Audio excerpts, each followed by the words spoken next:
Bismillahirrahmanirrahim. Assalamualaikum warahmatullahi wabarakatuh. Bapak-bapak, ibu-ibu, mas-mas, mbak-mbak, khususnya adik-adikku sekalian yang dirahmati Allah dimanapun Anda berada. Kembali di IIP Channel bersama saya, IIP Wijayanto. Kali ini kita akan membahas tema gejala mantan mengalami schizofren karena dicampakkan begitu saja oleh orang ketiga. Kita sering mendengar istilah schizofren ya. Schizofren itu adalah gangguan mental yang berat ya, yang dapat mempengaruhi perilaku, emosi, kemudian kemampuan orang berkomunikasi, dan seterusnya. Nah, jadi itu schizofren ya.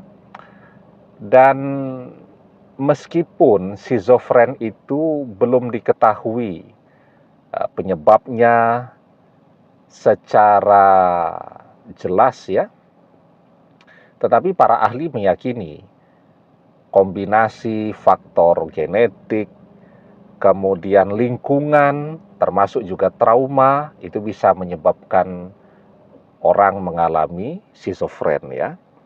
Nah, jadi penderita schizofren itu dia akan mengalami halusinasi, kemudian delusi, kemudian kekacauan berpikir, dan juga akan mengalami perubahan perilaku.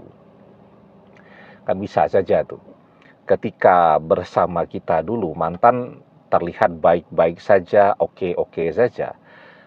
Tetapi ketika bersama orang ketiga, dia berada pada lingkungan ya, di mana menyebabkan dia mengalami trauma.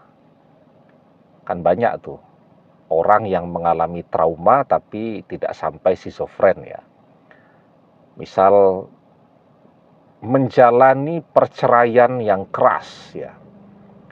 Bercerai, tidak punya apa-apa, dikhianati, harus keluar dari rumah, dan seterusnya. Nah, itu akan membuat orang mengalami trauma. Tapi kalau mentalnya kuat, ya tidak sampai schizofren ya. Tetapi mungkin karena ada faktor-faktor genetiknya pula, itu yang kemudian membuat kombinasi ini menjadikan orang mengalami schizofren. Ya, walaupun yang bisa mengatakan seseorang itu mengalami schizofren atau tidak tentu dokter ya. Butuh diagnosis kepada dokter tuh ya, psikiater untuk menentukan ini schizofren atau tidak dan bagaimana terapinya kan. Tetapi ketika mantan menunjukkan gejala-gejala ini, ada baiknya kita menjaga jarak dulu dari mantan. Begitu ya. Tentu kalau dia menunjukkan gejala-gejala schizofren ya mantan agak sulit tuh untuk diajak berkomunikasi, membangun sesuatu yang benar dan seterusnya. Nah, jadi ya ini menarik sekali nih. Menurut WHO, itu penduduk bumi ini ada 20 juta orang yang mengidap atau mengalami schizofren ya. Gejalanya ada dua.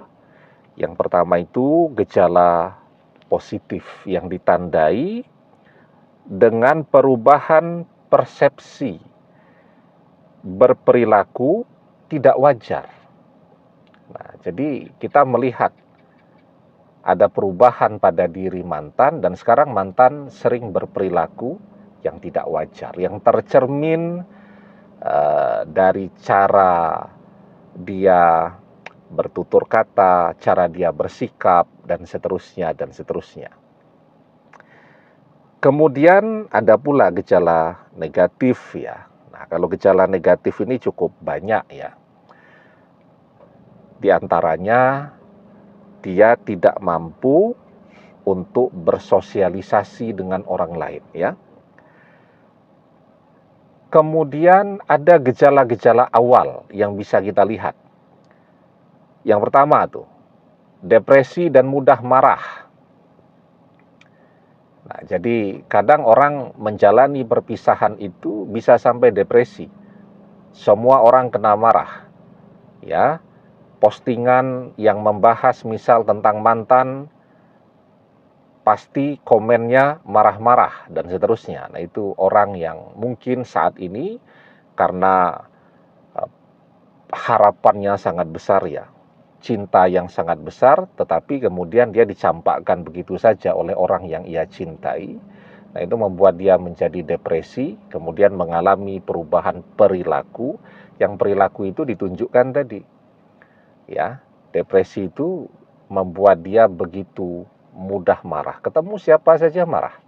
Melihat postingan apa saja yang berhubungan dengan seseorang yang pernah mengkhianatinya, pasti marah. Dengarkan nama yang mirip dengan nama orang yang pernah dia cintai dan mengkhianatinya, maka dia akan marah-marah. Ya, itu gejala awalnya. Kemudian yang kedua, tidak bisa berkonsentrasi. Sulitlah untuk berkonsentrasi ya. Contohnya nih ya, membaca.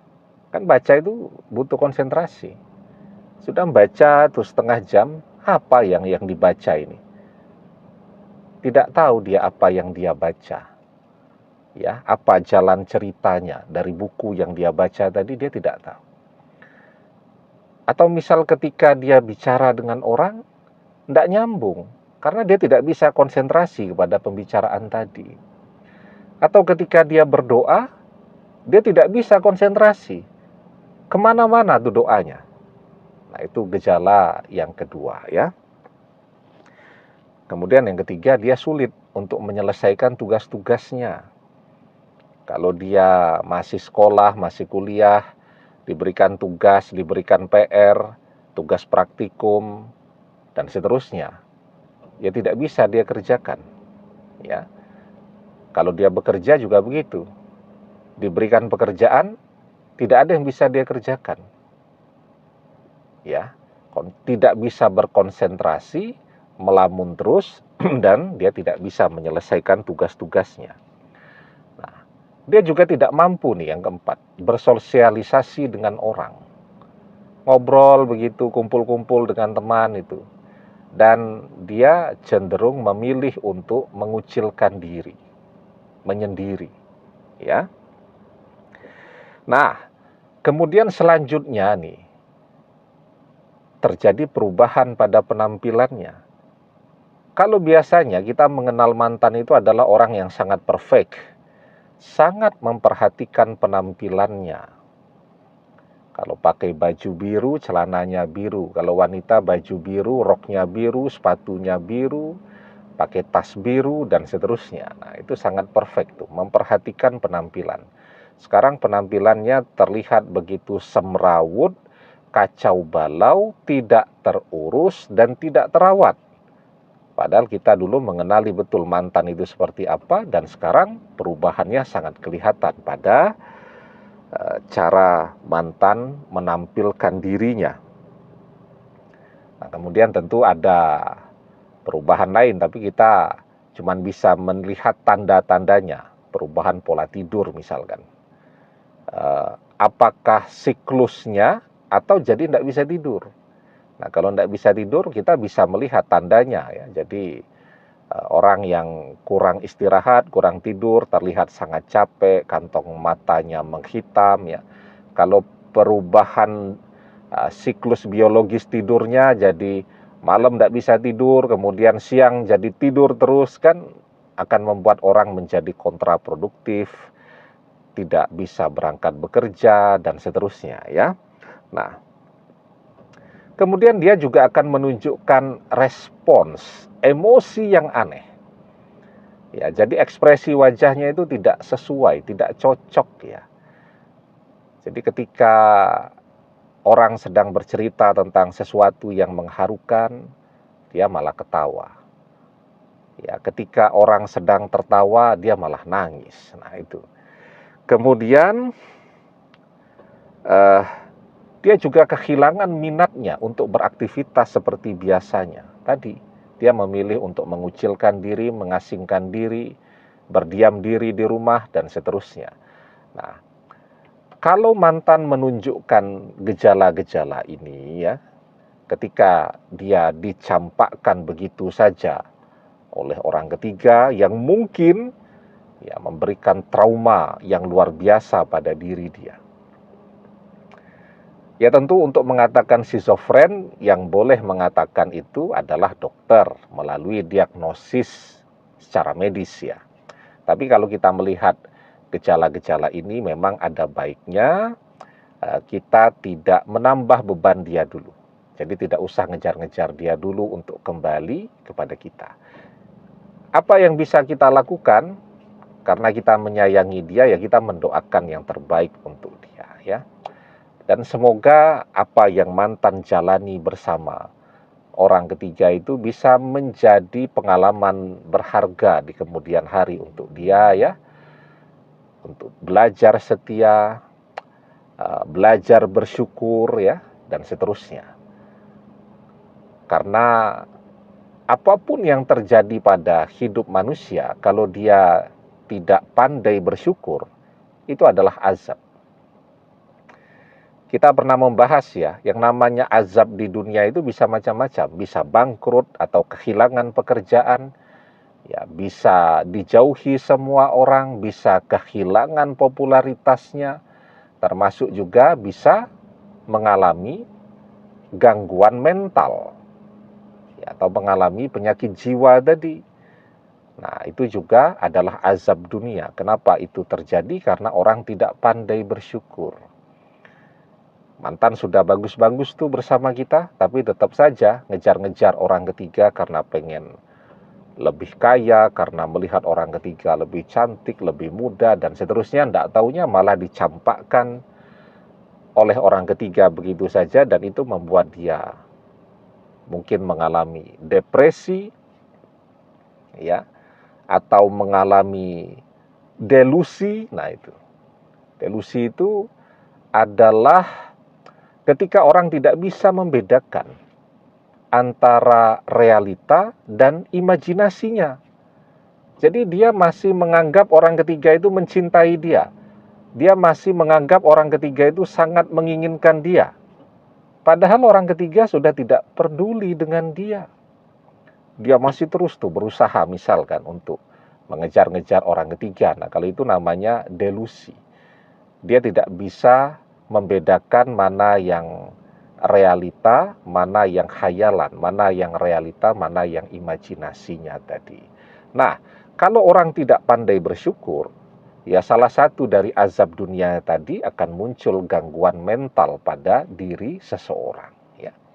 Karena itu kita harus selalu belajar untuk bersyukur dengan apapun yang ada, dengan apapun yang Allah berikan pada diri kita. La'in syakartum la'azidannakum wa la'in kafartum inna azabi lasyadid. Allah Subhanahu wa taala mengajarkan kepada kita, jika kalian bersyukur dengan nikmatku, maka akan aku tambahkan nikmatku atas kalian. Tetapi jika kalian tidak pandai bersyukur, maka sesungguhnya azabku sangat pedih. Demikian, semoga bermanfaat. Wallahu a'lam bissawab, billahi taufik wal hidayah. Assalamualaikum warahmatullahi wabarakatuh.